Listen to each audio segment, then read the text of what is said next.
Bismillahirrahmanirrahim. Assalamualaikum warahmatullahi wabarakatuh. Sebelumnya, perkenalkan nama saya Rahmadani dengan NIM 2104269 dari Departemen Ilmu Administrasi Negara, Fakultas Ilmu Sosial Universitas Negeri Padang. Baiklah, pada kesempatan kali ini, saya akan melengkapi tugas mata kuliah Administrasi Pertanahan dengan judul Ketentuan dan Pelaksanaan Lender From di Indonesia yang diampu oleh Ibu Dr. Nora Eka Putri, SIP MSI. Adapun pembahasannya di sini, yang pertama, pengertian lender from di Indonesia, yang kedua, tujuan lender from, yang ketiga, program lender from, dan yang keempat, dasar hukum lender from. Pada pembahasan pertama, pengertian lender from di Indonesia. Istilah lender from berasal dari kata land dan reform. Land berarti tanah, sedangkan reform artinya perubahan, perombakan atau penataan kembali. Jadi land reform berarti merombak kembali struktur hukum pertanahan lama dan membangun struktur pertanahan baru. Land reform merupakan suatu asas yang menjadi dasar perubahan struktur pertanahan hampir di seluruh dunia termasuk Indonesia. Ada situ adalah bahwa tanah pertanian harus dikerjakan atau diusahakan secara aktif oleh pemiliknya sendiri. Land reform bermaksud mengadakan suatu perubahan sistem pemilikan dan penguasaan atas tanah yang lampau ke arah sistem pemilikan dan penguasaan tanah baru yang disesuaikan dengan perubahan dan perkembangan masyarakat yang sedang giat melaksanakan pembangunan ekonomi sosial dengan politik pertanahan NKRI seperti yang dinyatakan dalam pasal 33 ayat 3 Undang-Undang Dasar Negara Republik Indonesia tahun 1945. Pengertian land reform menurut UUPA disebut agrarian reform yang pada dasarnya mencakup tiga masalah pokok. Yang pertama, perombakan dan pembangunan kembali sistem pemilikan dan penguasaan atas tanah yang tujuannya melarang adanya growth ground based, yaitu pemilikan tanah yang melampaui batas, sebab hal yang demikian akan merugikan kepentingan umum. Prinsip ini tercantum dalam pasal 7, 10, dan 17 UUPA. Yang kedua, perombakan dan penetapan kembali sistem penggunaan tanah atau land use planning. Yang ketiga, penghapusan hukum agrarian kolonial dan pembangunan hukum agraria nasional. Selanjutnya, tujuan land reform.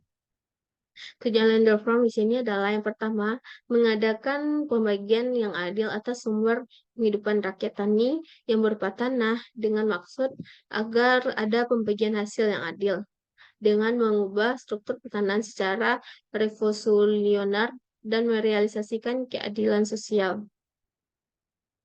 Yang kedua, melaksanakan prinsip tanah untuk tani agar tidak terjadi lagi tanah untuk objek spekulasi dan alat pemerasan.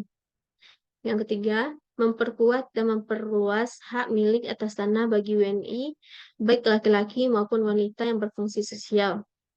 Yang keempat, mengakhiri sistem tuan tanah dan menghapus pemilikan dan penguasaan tanah secara besar-besaran dengan tak terbatas, dengan penyelenggarakan batas maksimum dan batas minimum untuk tiap keluarga. Yang kelima, mempertinggi produksi nasional dan mendorong terselenggarakan pertanian yang intensif secara gotong royong dalam bentuk kooperasi dan bentuk gotong royong lainnya. Tujuan tertentu di bidang yang pertama sosial ekonomi, itu memperbaiki keadaan sosial ekonomi rakyat dengan memperkuat hak milik serta memberi fungsi sosial pada hak milik. Yang kedua, mempertinggi produk nasional, khususnya sektor pertanian, guna mempertinggi penghasilan dan taraf hidup rakyat. Kedua, sosial politik. Tujuan pertama, mengakhiri sistem tuan tanah dan menghapus pemilikan tanah yang luas. Tujuan kedua, mengadakan pembagian yang adil atas sumber penghidupan rakyat tani berupa tanah dengan maksud agar ada pembagian yang adil. program lender from. Yang pertama, pembatasan luas maksimum menguasai tanah. Yang kedua, larangan pemilikan tanah pertanian secara absen atau guntai. Yang ketiga, redistribusi tanah-tanah yang selebihnya dari batas maksimum. Tanah-tanah yang terkena larangan absen, tanah-tanah bekas suap raja, dan tanah-tanah negara. 4. Pengaturan pengembalian dan penembusan tanah pertanian yang digadaikan. 5. Pengaturan perjanjian bagi hasil tanah pertanian. Dan yang ke-6, penetapan batas minimum pemilikan tanah pertanian disertai larangan untuk melakukan perbuatan yang mengakibatkan pemecahan tanah-tanah pertanian menjadi bagian-bagian yang terlampau kecil. Adapun dasar hukum lender from. Landasan idealnya Pancasila, landasan konstitusional pasal 33, Undang-Undang Dasar 1945, selanjutnya landasan operasional. Yang pertama, pasal-pasal 7, 10, 17, 53 Undang-Undang UPA. Yang kedua, Undang-Undang Nomor 56 Tahun 1960 tentang pembatasan luas tanah pertanian. 3. Undang-Undang Nomor 2 Tahun 1960 dan Impres Nomor 13 Tahun 1980 tentang perjanjian bagi hasil. Keempat, PP 224 Tahun 1961 dan PP Nomor 41 Tahun 1964 tentang pelaksanaan pembagian tanah dan pembayaran ganti rugi. 5. Peraturan Pemerintah Nomor 4 Tahun 1977 tentang pemilikan tanah secara absen oleh para pensiunan pegawai negeri. 6. Undang-Undang Nomor 1 Tahun 1958 dan PP Nomor 15 Tahun 1953 tentang penghapusan tanah partikelir dan Eigendom. Yang ketujuh, Peraturan KA BPN Nomor 3 Tahun 1991 tentang pengaturan penguasaan tanah objek lender from secara swadaya. Dan yang ke-8, Kepres Nomor 34 Tahun 2003 tentang kebijakan nasional di bidang pertanahan. Mungkin hanya sekian presentasi dari saya.